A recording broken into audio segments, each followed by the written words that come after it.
നരി, നീയൊരു ജോത്സ്യനെ പോലെ സംസാരിക്കുന്നു.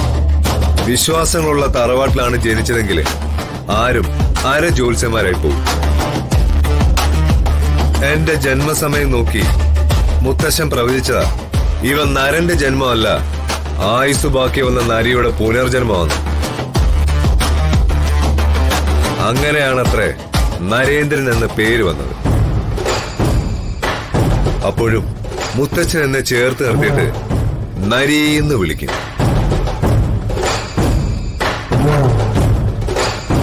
ചിലപ്പോഴൊക്കെ എനിക്ക് രക്തത്തിന്റെ മണമാണെന്ന് പറയും.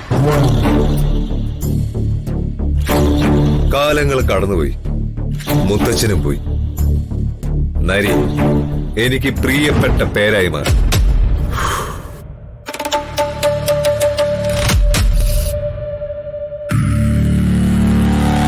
ഇപ്പോഴീ കയ്യില് എനിക്കൊരു രക്തക്കറയുടെ ഗന്ധമുണ്ട്. നരി, ഇനിയുള്ള യാത്ര സൂക്ഷിച്ചാവട്ടെ. കൊത്തി വലിച്ചു കീറി ജീവനെടുക്കാൻ ആകാശച്ചെരുവിലെങ്ങോ ഒരു കറുത്ത കഴുകൻ ചിറകടിച്ച് പാറി തുടങ്ങിയിട്ടുണ്ട്.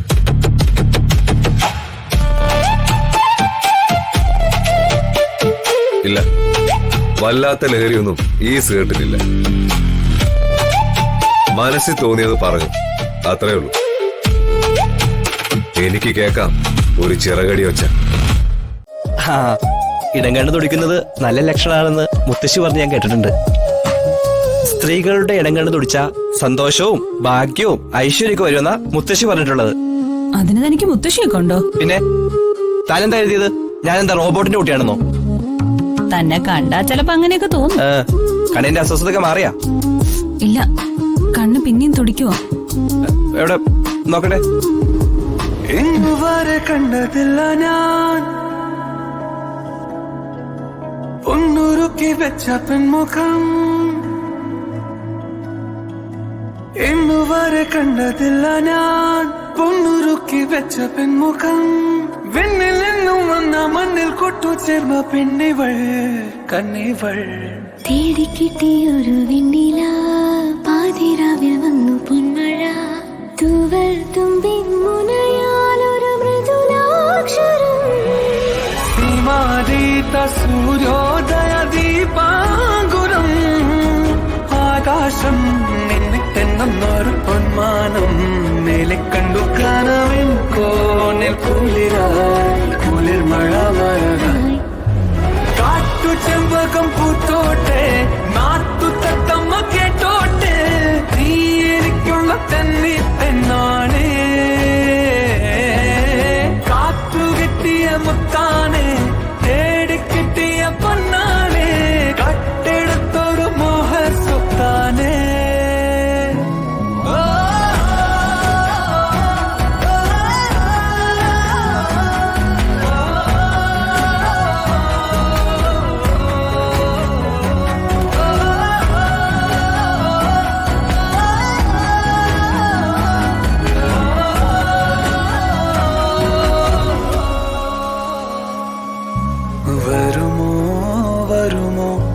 ഇതിലേ വരുമോ നിന്നെ കാത്തു നിന്നൻ കാൽക്കുഴന്നെ മോഹ പെൺമാനെ.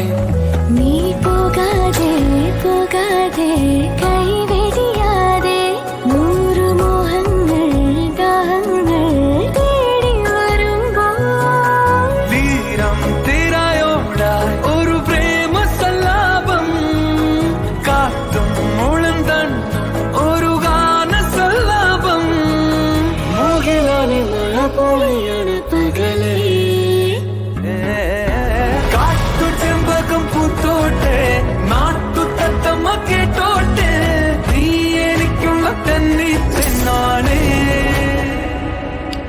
ഹലോ, ഇയാളെന്താ സ്വപ്നം കാണുവാണോ?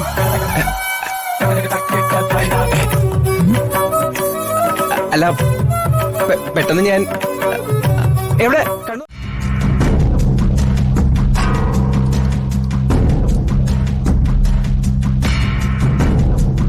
പറയുന്നുണ്ട് അളിയിലൊന്നും തോന്നരുത്. ഈ വേലക്കാരി പെണ്ണെ പഠിപ്പിക്കുന്ന കാര്യം ഒന്നുകൂടി ഒന്ന് ആലോചിച്ചിട്ട് പോരെ. അതെന്താ ഭദ്ര, തനിക്കില്ലാത്തത് മറ്റാർക്കും കിട്ടണ്ടെന്ന് കരുതിയിട്ടാണോ? ആ അതല്ല ഞാൻ ഉദ്ദേശിച്ച്, ഈ പഠിപ്പിക്കാൻ അയക്കുന്ന ചക്രം കൊണ്ട് ഏതെങ്കിലും കൂലിപ്പണിക്ക് പോകുന്ന ചെറുപ്പക്കാരനെ കണ്ടെത്തി കെട്ടിച്ചു കൊടുത്താ ആ പെണ്ണിനൊരു ജീവിതമായില്ലേ? ഓ ആ, നമുക്കൊരു പുണ്യകർമ്മം ചെയ്തെന്നുള്ള സംതൃപ്തിയാവും. ഓ അല്ലെങ്കിൽ ഈ ആൺപിള്ളേരൊക്കെയുള്ള വീട്ടില് പ്രായപൂർത്തിയായ ഒരു പെണ്ണിനെ വേലക്കാരെയായി വച്ചോണ്ടിരിക്കുന്നത് അത്ര ശരിയുള്ള കാര്യമൊന്നും അല്ല. ആമ്പിള്ളേരുള്ള വീട്ടിലേക്കല്ലേ ആ പ്രായത്തിലുള്ള നിന്റെ മോളെ കൊണ്ട് നിർത്തിയിരിക്കുന്നത്? എന്റെ മോളെ പോലെയാണ് ഇത്. ഏകദേശം അതുപോലൊക്കെ തന്നെ ഇതും. ആദ്യം പെണ്ണിന് സ്വന്തം കാലം നിൽക്കാൻ ഒരു ജോലി വേണം, ഇല്ലെങ്കിൽ ചിലപ്പോ. ചായ.